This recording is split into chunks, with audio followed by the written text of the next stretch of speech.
When I was a kid, me and my friends got into all kinds of trouble. We stayed out after curfew, cut our own bangs, and watched movies that were way too scary for us. But like most of the other kids our age, we never did anything that could hurt someone else or get us arrested. When it comes to murder, no one ever expects the killer to be a child. It just doesn't make sense that anyone so young could be dangerous enough to take the life of another human being. That's why today we're looking at a murder that went unsolved for 4 years. The attack was so brutal that the investigators didn't even consider their killer could be a 12-year-old girl. In 1992, Katie Ratcliffe was 18 years old and had her whole life ahead of her. She had a loving family, a great group of friends, and she was training to become a hairstylist. In the future, she wanted to own her own salon. In the summer of that year, Katie decided to end things with her boyfriend, and to take her mind off their breakup, she and her friends went out to a club. According to her friends, they had an amazing time with Katie at Ragamuffin's nightclub in Chamberley, Surrey. They partied until the early hours of the morning, and after the club closed, Katie started to walk home alone, but she would never make it home. The next morning, Katie's body was found just a couple of streets away from the nightclub. She'd been stabbed at least 27 times all over her body. Some wounds suggested that a knife had gone straight through her. Investigators were horrified to discover that the killer had even stabbed Katie in her private areas, although there was no evidence that she'd been assaulted. The murder was so vicious and brutal, and the investigators thought it must have been carried out by a man. With how many stab wounds Katie had, they figured the killer must have been a strong adult male, probably in his 30s. They thought when they started looking into potential suspects, it wouldn't be as difficult as it was to find the killer. After all, they'd taken the murder weapon with them, and somebody must have seen a creepy guy following Katie just as the club was closing. This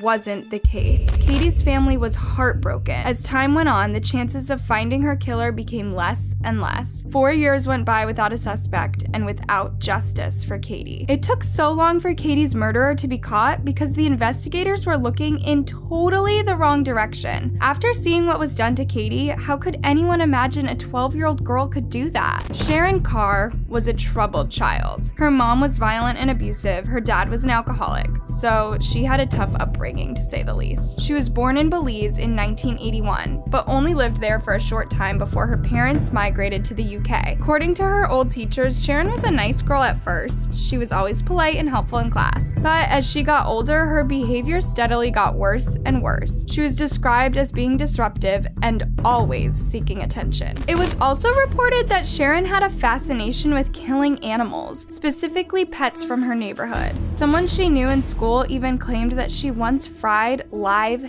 hamsters. Killing animals is actually a well-known red flag that a child may be working towards a troubling future. It's common behavior of people that grow up to become serial killers. The notorious murderer Jeffrey Dahmer is known to have killed animals as a kid too. It was clear that something was going on with Sharon, but nobody seemed to take her bad attitude or violent outbursts seriously. That was until 1994, exactly 2 years after Katie was murdered, when Sharon would strike again. While at school, Sharon convinced another student called Anne-Marie Clifford to go to the bathroom with her. She trapped Anne-Marie in a stall and stabbed her once in the back, then stood over Anne-Marie and watched as she died. Luckily for Anne-Marie, a staff member and a small group of students came into the bathroom just in time. Anne-Marie survived her attack and Sharon was arrested, and that was when her true colors really started to show. While she was awaiting her trial, Sharon was sent to an assessment center to see if she was mentally capable of going to trial. During her stay, she attempted to strangle 2 members of staff. This didn't do anything to help her case, and 2 counts of actual bodily harm were considered at her trial. She was found guilty and sent to Bullwood Hall Young Offenders Institution for 2 years. It's important to keep in mind that she was sent away for attacking Anne-Marie. Nobody knew yet that Sharon had murdered Katie, but like a lot of killers who have no regret for their crimes, Sharon struggled to keep her mouth shut. In her mind, she'd already gotten away with the murder and probably didn't consider that she could still get into trouble when she started bragging about her previous crimes. Sharon was known for keeping a diary. What nobody knew was that what she wrote was disturbing, to say the least. She often wrote about Katie's murder and went into gruesome detail about the last moments of her life and how much Sharon enjoyed watching her die. This was the first piece of evidence that alerted the staff at Bullwood. As Sharon became more comfortable in her new surroundings, she started to become more open with the staff. Although she didn't try to harm anyone during her time at Bullwood, she did threaten to kill other staff and inmates multiple times, and that told them she was still dangerous and capable of of violence. One day, a member of staff overheard a conversation Sharon was having on the phone with her family. She was talking to them about Katie's murder. This definitely started to ring alarm bells. The final nail in the coffin for Sharon was when she told a staff member that she had a crush on, all about how she murdered Katie Ratcliffe, and she couldn't believe she'd gotten away with it. After that, Sharon was arrested for Katie's murder. During her police interviews, Sharon gave a few different stories about what happened to Katie. She readily admitted that she was the one to stab her, but in some versions of the story, she had accomplices. Sharon claimed that 2 boys had taken part in the murder as well. She said they kidnapped Katie and assaulted her in the back of a car before Sharon killed her. She even went as far to name the 2 boys who allegedly took part in the attack, but when police interviewed the boys, they both had alibis and were ruled out of the murder. Usually when a suspect lies or changes part of their story, it's a pretty good indicator they're lying about their involvement. According to Dr. Ray Bull, a professor of criminal investigation, liars have a dilemma. They have to make up a story to account for the time of wrongdoing, but they can't be sure what evidence the interviewer has against them. So it's possible that Sharon tried to lie to make it look like she had less involvement, or she could pass some of the blame onto someone else. They couldn't dismiss her as a suspect because there was too much evidence against her. Sharon knew things about the murder that only the killer would know, such as specifics about Katie's injuries, and she knew about a bracelet that had been stolen from Katie after she was murdered. This was information only known by the detectives and Katie's family. Sharon went to trial for Katie's murder in 1997, 5 years after the murder. Due to her age at the time of the murder, Sharon got a lot of media attention and became known as the second youngest female murderer to ever be convicted in the UK. Snippets of her diaries were released to the public and were all over the news. The nation totally captivated by these insights into Sharon's mind. In one entry she wrote, "Every night I see the devil in my dreams, sometimes even in my mirror, but I realize it was just me." This entry earned her a nickname in the media,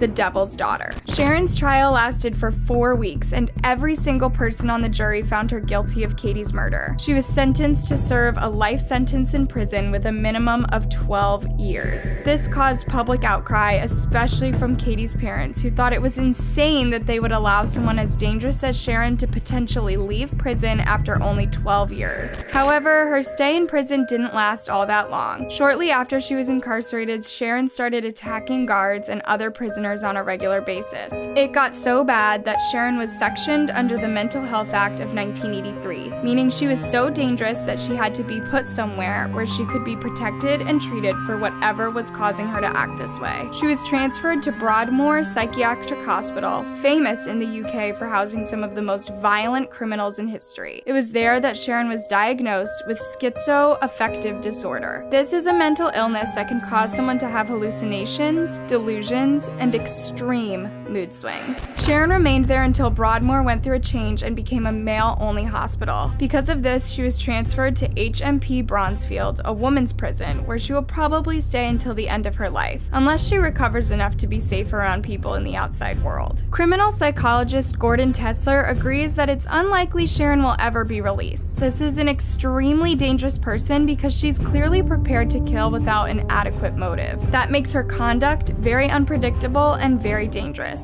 I've definitely got my fingers crossed that Sharon stays locked away forever. We can only hope that now Katie's family has found peace and can enjoy their lives again.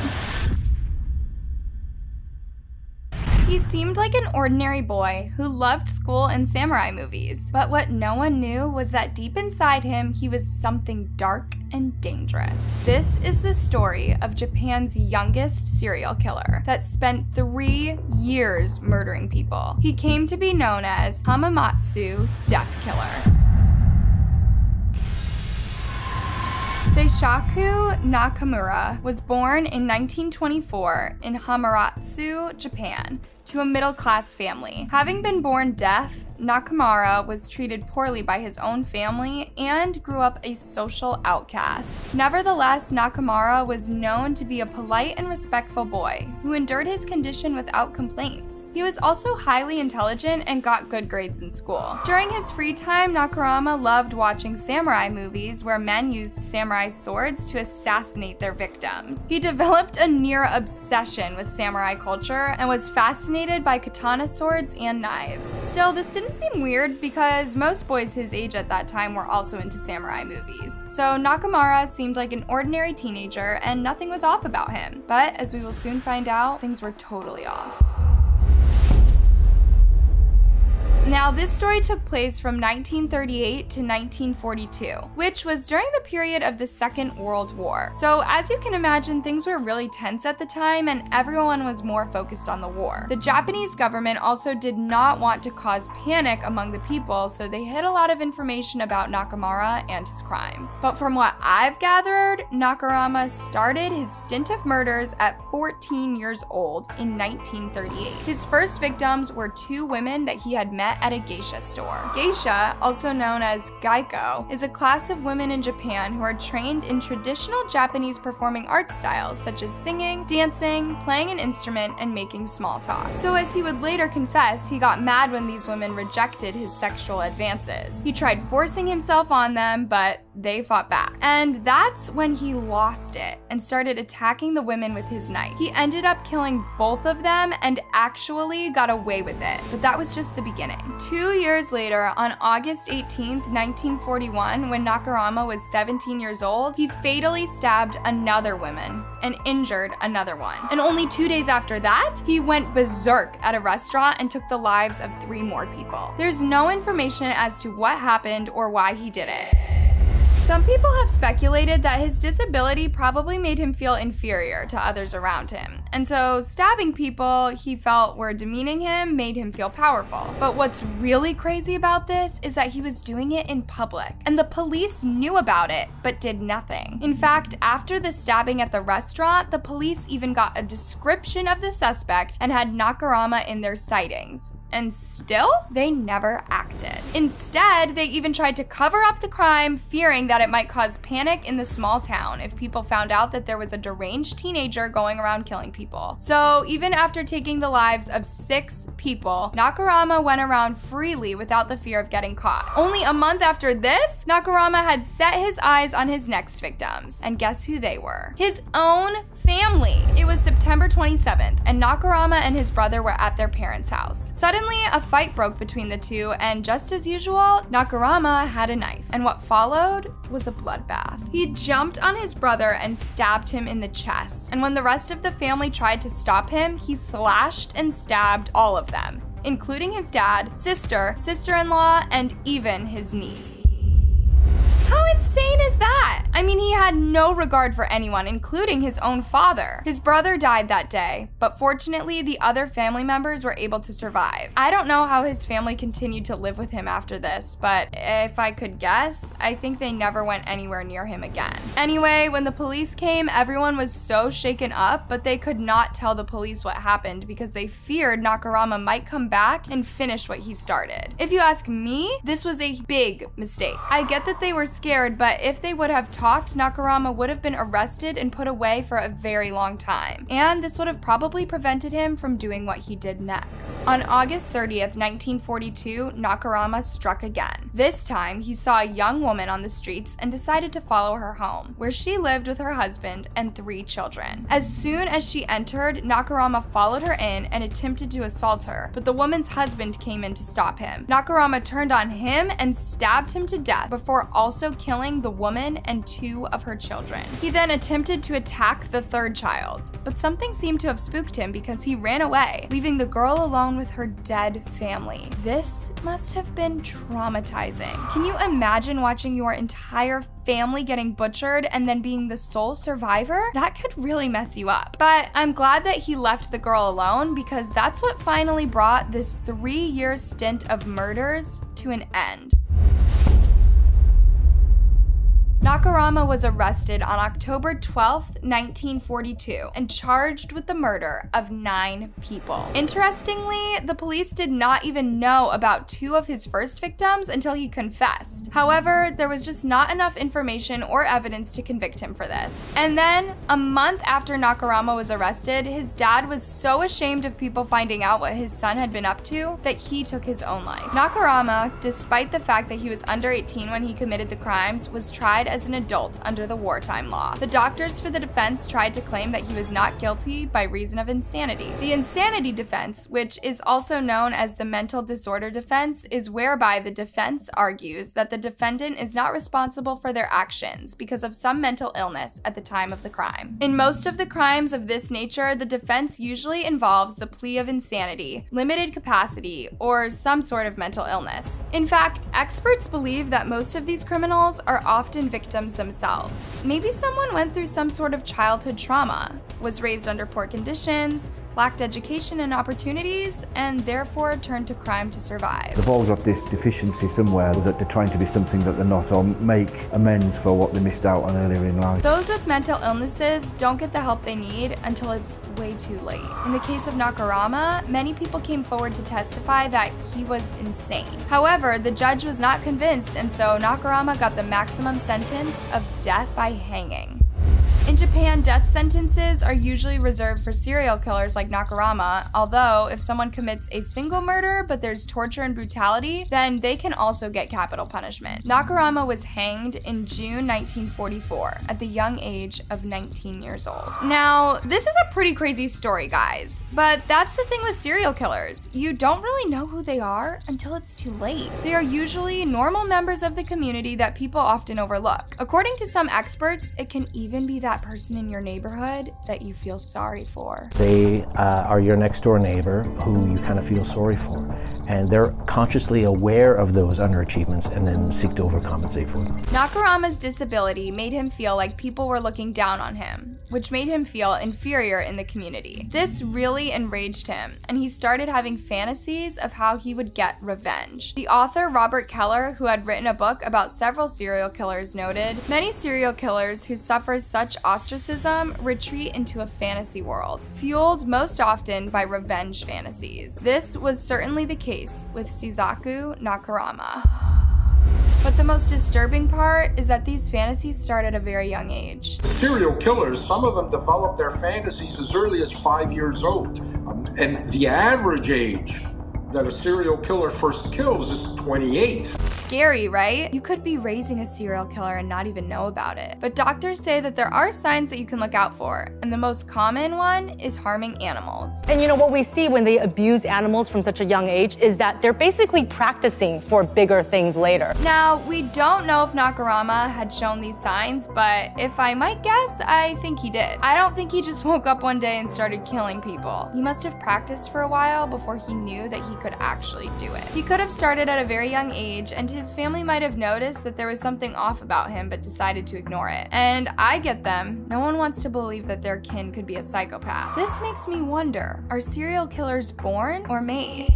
I mean, there are lots of people that have some pretty tough childhoods but don't end up killing people. Scientists believe that both your genes and the environment you grow up in determine whether you become a serial killer. Apparently, most serial killers are born with psychopathic traits that make them impulsive, aggressive, and unempathetic. And amazingly, even their brain structure is not the same of that as normal people. Now, mix that with having an abusive childhood, and you've got a cold-blooded monster who doesn't believe that what he's doing is wrong. Nakamura took the lives of 11 people, including his own brother, and didn't even feel bad about it. In fact, when he was finally arrested, he acted like what he did was a good thing and even bragged about the 2 women he killed when he was 14. But what really gets me is the fact that the police had him on their radar for so long, but they still did nothing. If only they had arrested him earlier or even warned the people about the crazy teenager who was going around stabbing people, some lives could have been saved. I also think that by keeping quiet, his family also made it possible for him to continue to do what he was doing. I get that they were scared. I mean, he did kill his own brother. But still, if they had told the police everything earlier, maybe the last family would not have died. And also, maybe if he had grown up in a loving environment where people were loved and accepted him, maybe all of these things would not have happened. But then again, probably that's who he was and nothing could have changed him. Now, Now, some things happen in this world that can leave you really horrified. Like this truly tragic case in Illinois. When 5 members of the same family died in the most gruesome way, no one would have believed that the person responsible could be so young and innocent. I don't know what's worse, hearing him scream or when it stopped. This is the story of the world's youngest arsonist murderer.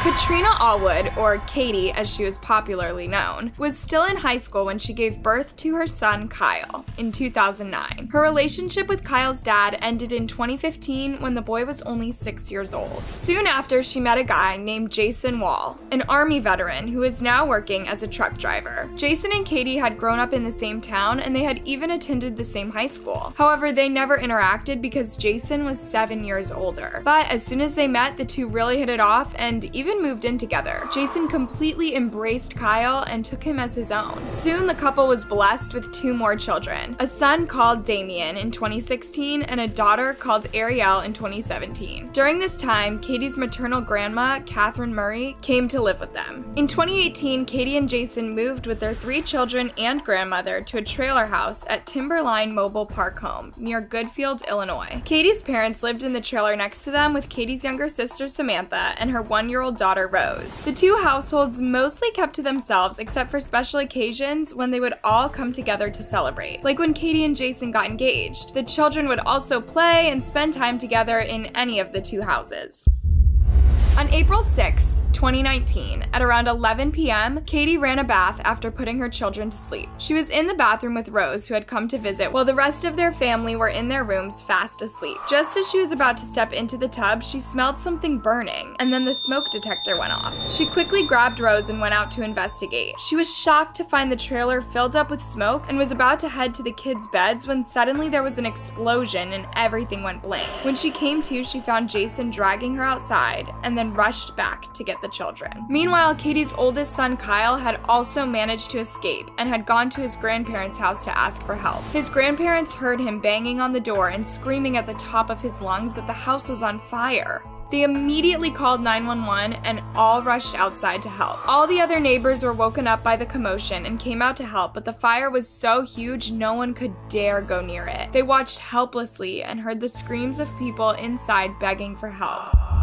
The firefighters arrived 6 minutes later, but by then, it was too late. All 5 people inside, including Jason, his son, his daughter, their cousin, and their great-grandma, had all died of smoke inhalation. Only Katie and her son Kyle had escaped unharmed. The 2 were taken to the hospital, but were released soon after. Everyone in the trailer park was totally shaken up by the incident. They could not understand how something so tragic could happen in this area. The screams of the people dying inside could not get out of their heads. Katie was beyond devastated. She had lost 2 children, her fiance, her niece, and her grandmother in just one night. In an emotional interview, she recalled how she stood at the window of the burning home and told her toddler son and daughter that she was sorry she could not save them. I stood at the window and I told my kids I was sorry I couldn't save them. Mommy was right here and I loved them, so at least hopefully they heard that. I told Jason I love him, I'll always love him. She also talked about hearing her fiance scream and choked back tears, remembering the moment the screams stopped. I don't know what's worse, hearing him scream or when it stopped. Katie's sister Samantha, whose daughter also died in the fire, talked about the pain she went through after losing Bella. She made my days better, and it hurts her not being here. But where did the fire come from?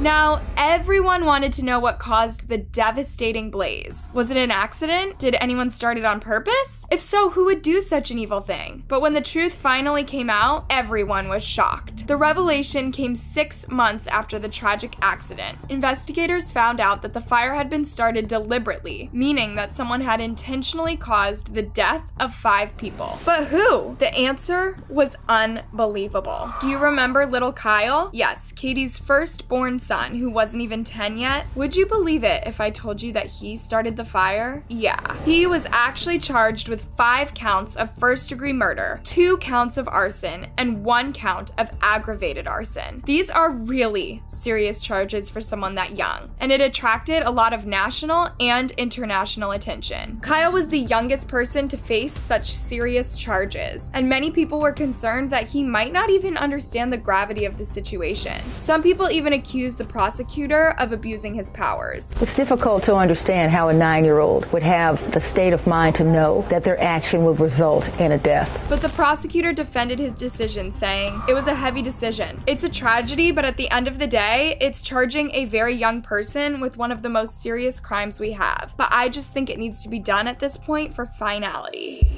Due to Kyle's age, the authorities decided not to release his name or any information about him. But after the charges were filed, Katie came out and identified the suspect as her son Kyle. This was a big mistake. While I understand that Katie was traumatized and did what she thought was doing the right thing, exposing her young son like that was really bad. Katie tried defending him, saying that he was not a monster but a loving boy who deserved a second chance. Everyone is looking at him like he's some kind of monster, but that's not who he is. She said that Kyle had been diagnosed with mental illnesses such as schizophrenia, bipolar disorder, and ADHD, and called the incident a mistake and a horrible tragedy. People make mistakes, and that's what this is. Yes, it was a horrible tragedy, but it's still not something to throw his life away over. Katie said that she still believed Kyle should be punished for his action, but said her family had already suffered enough. I did lose, my family too, but I forgive him. I love him, no matter what. She admitted that Kyle had shown interest in lighters and fires, but she hoped the judge would consider his mental condition. But her sister Samantha disagreed. She believed that Kyle should get a harsher punishment because he knew what fire could do. I think he should go somewhere until he's legal age to go to juvie. Then I think he should go to juvie, and then from juvie to prison. And Jason's brother, John Wall, also shared the same sentiment, saying, "I don't think he deserves leniency." A gag order was later placed to prevent those involved in the case from talking about it outside the courtroom, but the damage had already been done. Everyone knew Kyle and what he had done.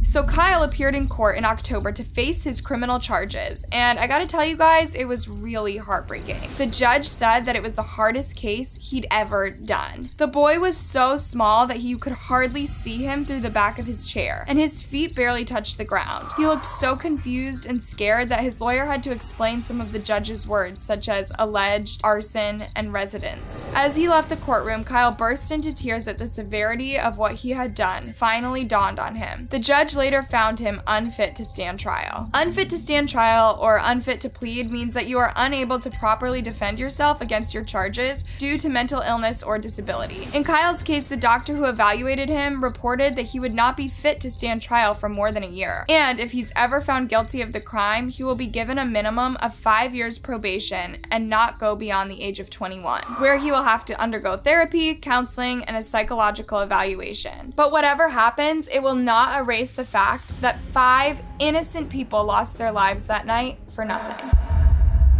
Jason, a devoted father who loved all his children, including Kyle. He had several tours of duty in Korea, Iraq, and Afghanistan, and loved spending time with his family. Catherine was an artist who enjoyed drawing and sewing. She also loved to cook and spend time with her family, most especially her grandchildren. Damien loved the Mickey Mouse Clubhouse, and Goofy was his favorite character. He said he was going to be very protective of his little sister, Ariel. She wasn't even a year old and loved to growl and make Chewbacca sounds with her dad. And Rose, who loved the Disney film Coco. She also loved doing arts and crafts projects with her grandma and was especially known for photobombing her mother. They all did not deserve such a tragic ending, and especially not in the hands of their own kin. Kyle is now 12 years old and living with his paternal grandparents, who became his foster guardians following a custody battle in which his mom lost her parental rights. Officials are reportedly deciding whether his dad can care for him. Now,